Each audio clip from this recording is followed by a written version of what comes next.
Hello दोस्तों, नमस्कार। आज हम आप लोगों को पढ़ाएंगे काल विभाजन। काल विभाजन जो कि हिंदी साहित्य को कितने भागों में विभाजित किया गया है। जैसे कि रामचंद्र शुक्ल ने इसको 4 भागों में बांटा है, उनके अनुसार ही हम इसमें बताएंगे आप लोगों को। जैसे कि सबसे पहला जो भाग किया गया है वो हमारे हिंदी साहित्य का क्या है, आदिकाल है। दूसरा भाग क्या है, भक्ति काल है। तीसरा रीतिकाल और चौथा है आधुनिक काल।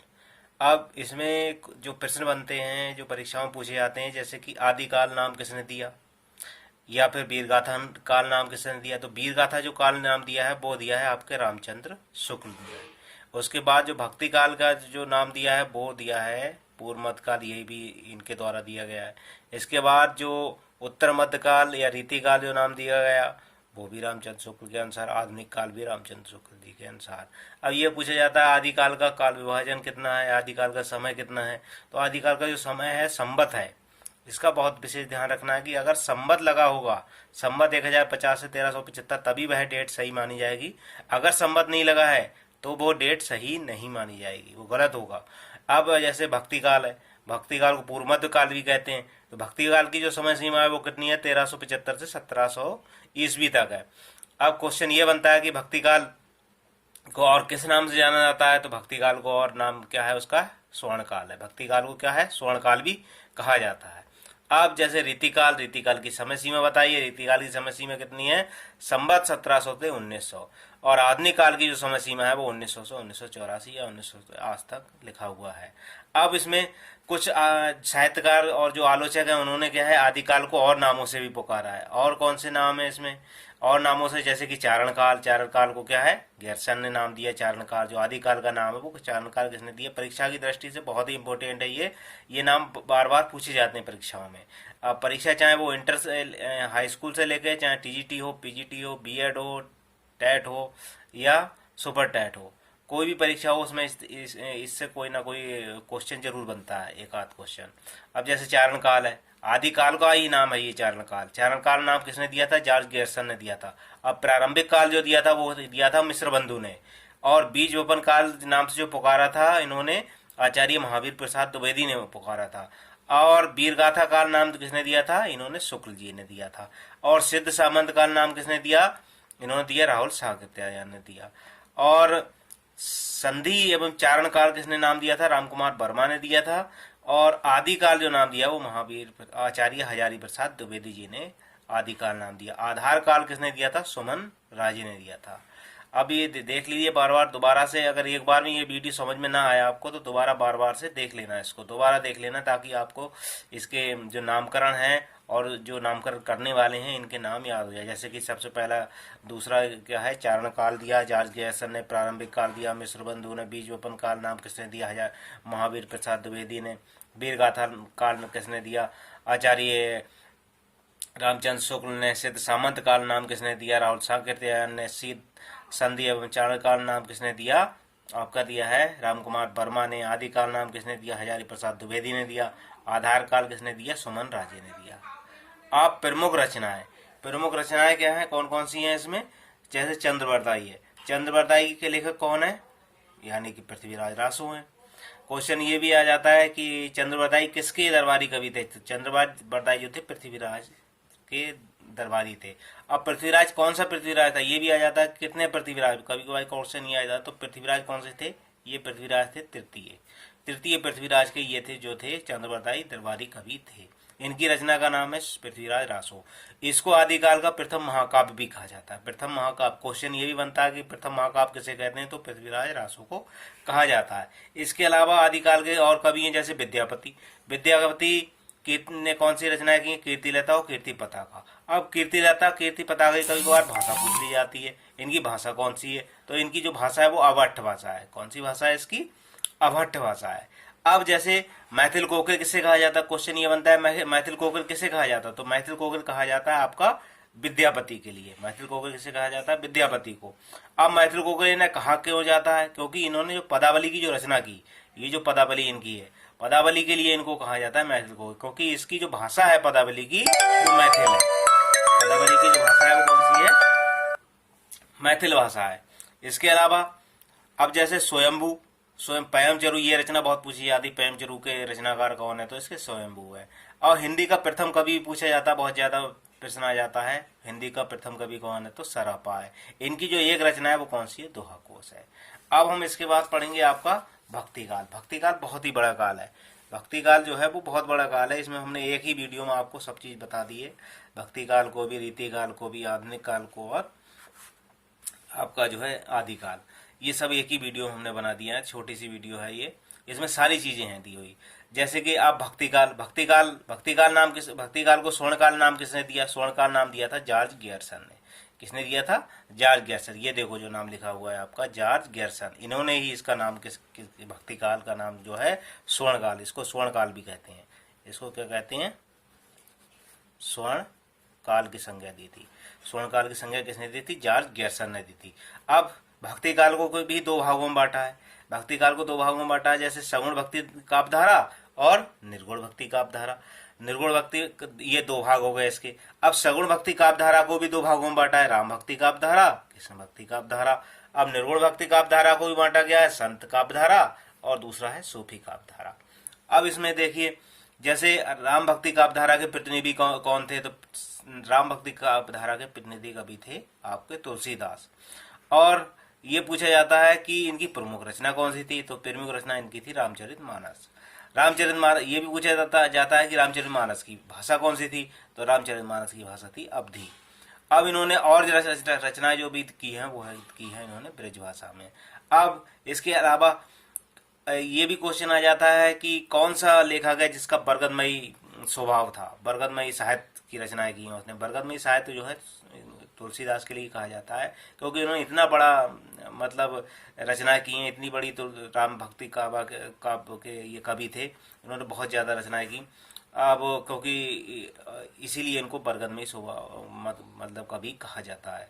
अब इसमें और भी जो कवि हैं जिन्होंने राम भक्ति शाखा की रचना की हैं, जैसे रामानंद हैं, अग्रदास हैं, नावादास हैं, केशवदास हैं, ईश्वरदास हैं। अब जैसे केशवदास के लिए एक आता है, केशवदास ने किसकी रचना की थी, रामचंद्र का। इनकी एक रचना है कौन सी, रामचंद्र का।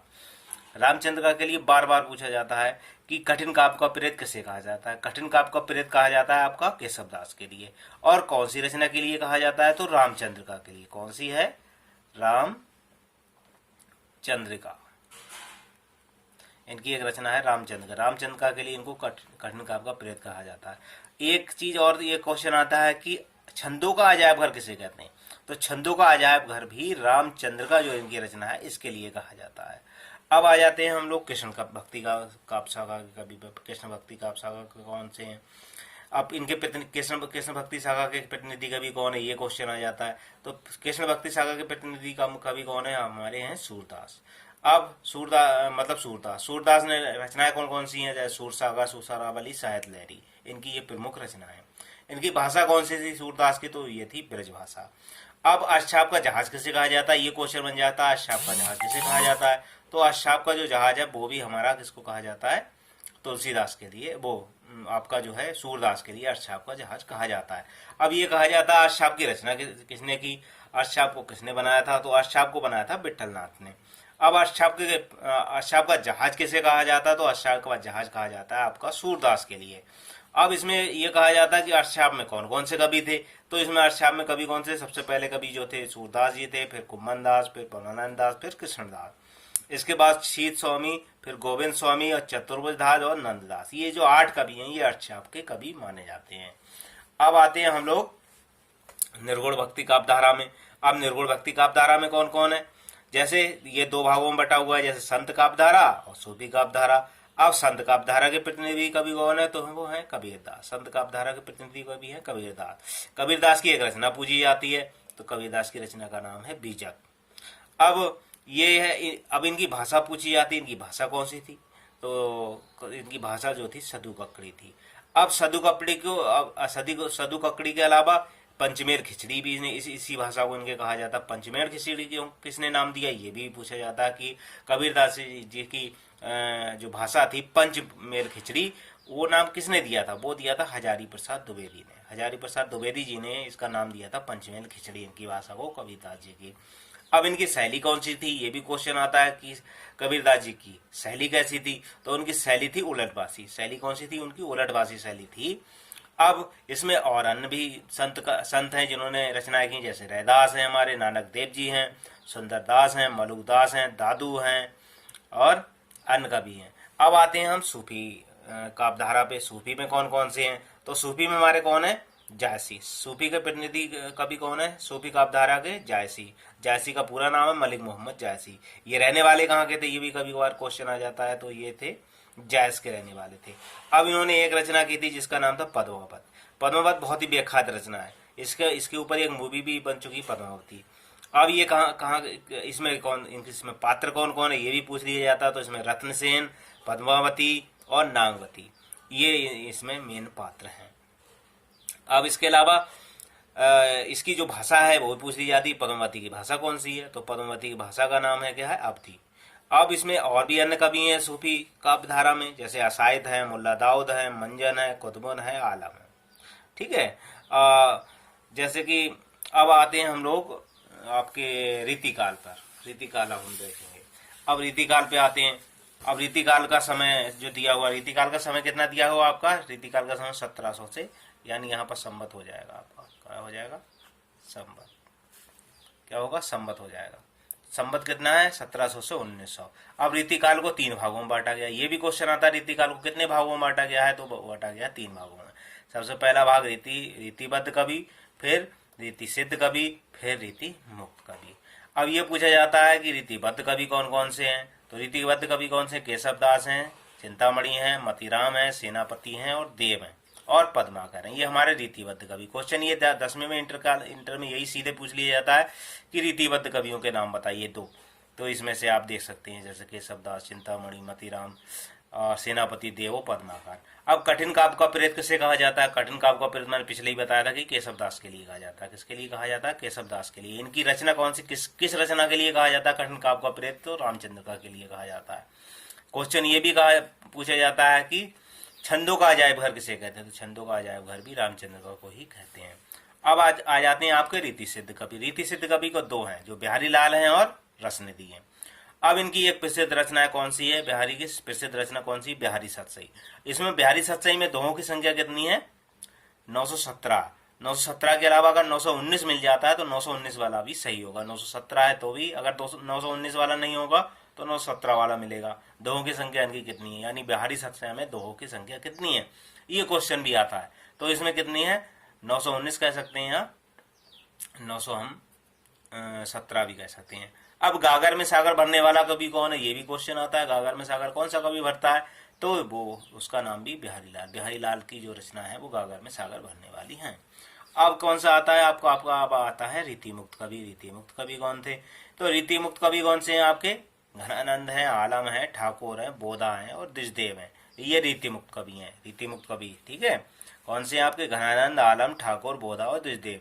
अब रीतिकाल के अन्य भी नाम है। रीतिकाल को अन्य नामों से भी जो आलोचक है उन्होंने पुकारा है रीतिकाल को, जैसे कि काव्यकाल। रीतिकाल को क्या कहा है, रीतिकाल के अन्य नाम क्या नाम है इनका, रीतिकाव्य। रीतिकाव्य किसने, जॉर्ज गैसन ने इसे रीतिकाव्य कहा। अलंकृत काल मिश्र बंधु ने कहा। रीतिकाल किसने कहा, आचार्य रामचंद्र शुक्ल ने कहा। श्रृंगार काल किसने कहा, श्रृंगार काल कहा आपका आचार्य विश्वनाथ प्रसाद मिश्र ने। और कलाकाल किसने कहा, रमाशंकर शुक्ल रसाल। ये भी नाम पूछ लिए जाते हैं कि रीतिकाव्य नाम रीतिकाल का किसने दिया, जॉर्ज गैसन ने दिया। अलंकृत काल किसने कहा था, तो मिश्र बंधु ने कहा था रीतिकाल को। रीतिकाल किसने नाम दिया, तो आचार्य रामचंद्र शुक्ल ने दिया। श्रृंगार काल नाम किसने दिया था, तो विश्वनाथ प्रसाद मिश्र ने दिया। अब कलाकाल नाम किसने दिया, रमाशंकर शुक्ल रसाल ने दिया। अब आते हैं हम लोग आधुनिक काल में। आपका आधुनिक काल। अब आधुनिक काल देखिए, आधुनिक काल क्या है, 1900 से अब तक। अब आधुनिक काल को भी कई भागों में बांटा गया है, जैसे कि भारतेंदु योग, द्विवेदी योग, छायावादी योग, प्रयोगवाद। इन बातों में इन भागों में बांटा गया। जैसे अब भारतेंदु योग आ गया, तो भारतेंदु योग, ये क्वेश्चन आ जाता है भारतेंदु योग किस नाम से पड़ा। भारतेंदु योग नाम पड़ा था भारतेंदु हरिश्चंद्र के नाम से, जो हमारे लेखक हैं भारतेंदु हरिश्चंद्र। अब भारतेंदु युग का समय सीमा आ जाती है, तो समय सीमा हमारी 1850 से क्या है, 1900 ईस्वी तक है। अब हिंदी नवजागरण काल नाम किसने दिया है, यही भारतेंदु युग का ही नाम दूसरा है क्या, हिंदी नवजागरण काल। तो हिंदी नवजागरण काल जो नाम दिया था वो भी किसने दिया था, भारतेंदु हरिश्चंद्र ने दिया था। किसने दिया था? आपका भारतेंदु हरिश्चंद्र जी ने दिया था। भारतेंदु हरिश्चंद्र जी ने ही इसका नाम दिया था हिंदी नवजागरण काल, दूसरा जो नाम दिया था। अब द्विवेदी युग आ जाता है। द्विवेदी युग का समय सीमा बताइए, द्विवेदी युग कितने से कितने तक है, समय बताइए। तो इसका है 1900 से 1920 तक समय सीमा है द्विवेदी युग की। ये क्वेश्चन आ जाता है द्विवेदी युग का नामकरण किसके नाम पे हुआ, द्विवेदी युग किसके नाम से पुकारा जाता है, तो महावीर प्रसाद द्विवेदी के नाम से इसका नाम हुआ, द्विवेदी युग पड़ा। अब आ जाता है छायावादी युग। अब छायावादी युग में की समय सीमा बताइए। इसकी समय सीमा है 1918 से 1936 ईस्वी तक छायावादी मतलब छायावादी युग की समय सीमा बताई जाती है। अब छायावाद के जो प्रतिनिधि कवि कौन थे, तो वो थे जयशंकर प्रसाद। अब इसके 4 स्तंभों का नाम दिया जाता है कि इसके 4 स्तंभ कौन थे, छायावाद के 4 स्तंभों के नाम बताइए। तो 4 स्तंभ कौन थे इसके? जयशंकर प्रसाद, सुमित्रानंदन पंत, सूर्यकांत त्रिपाठी निराला और महादेवी वर्मा, इसके जो थे 4 स्तंभ थे। अब जयशंकर प्रसाद की रचना भी इसमें पूछ ली जाती है, जैसे कामायनी, गांव, गुंडा, ये सब रचनाएं किसकी हैं? जयशंकर प्रसाद की है। अब पंत, पल्लव किसकी रचना है? आपकी सुमित्रानंदन पंत की है। अब जैसे निराला की जैसे भिक्षुक आपने पढ़ी होगी, इलाहाबाद के पद पे आपने जो कविता पढ़ी होगी, या फिर आपने तुलसीदास रचना होगी, राम की शक्ति पूजा है, तो परमल है, गीत का, ये सब रचनाएं की है। महादेवी वर्मा का जो यामा काव्य संग्रह होगा वो आपने पढ़ा होगा। यामा काव्य संग्रह, इनका स्मृति की रेखाएं हैं, अतीत के चलचित्र, ये सब किसकी है? महादेवी वर्मा की। अब आ गया हम लोग प्रयोगवाद पे। प्रयोगवाद जो है किसने नाम दिया? प्रयोगवाद दिया, प्रवर्तक कौन थे इसके? आगे थे। और आगे ने ही तार सप्तकों की भी रचना की। इनके 4 तार सप्तक बनाए थे। और तार सप्तक में कितने थे? 7 कवि हुआ करते थे। कितने कवि होते थे? 7 कवि। अब उसमें देखो कौन कौन से हैं। पहला तार सप्तक कब स्टार्ट हुआ? 1943 ईस्वी में स्टार्ट हुआ। ये भी क्वेश्चन आता है, पहला तार सप्तक की समय मतलब डेट बताइए, तो कितनी है ना? 1943 है। द्वितीय तार सप्तक की डेट बताइए, 1951 है। तृतीय तार सप्तक की डेट बताइए, 1959 ईस्वी है। और चौथा तार सप्तक आ जाता है तो है 1979। तो चौथे तार सप्तक की जो डेट है वो 1979 ईस्वी है। अब इसके बाद जो समय आता है वो आती है नई कविता। नई कविता की जो समय सीमा स्टार्ट हो जाती है वो 1951 से स्टार्ट हो जाती है। ये वीडियो अगर एक बार में समझ में ना आए तो आप लोग बार बार देखें, क्योंकि इससे टीजीटी, पीजीटी या फिर आपका चाहे भले वो हाई स्कूल का ही छात्र हो या इंटर को आओ, इसमें से क्वेश्चन उसको जरूर मिलेंगे। टीजीटी, पीजीटी में कम से कम 5 या 6 क्वेश्चन कोई सी भी परीक्षा आप देख लीजिए उठाकर, इसमें से जरूर मिल जाएंगे आपको।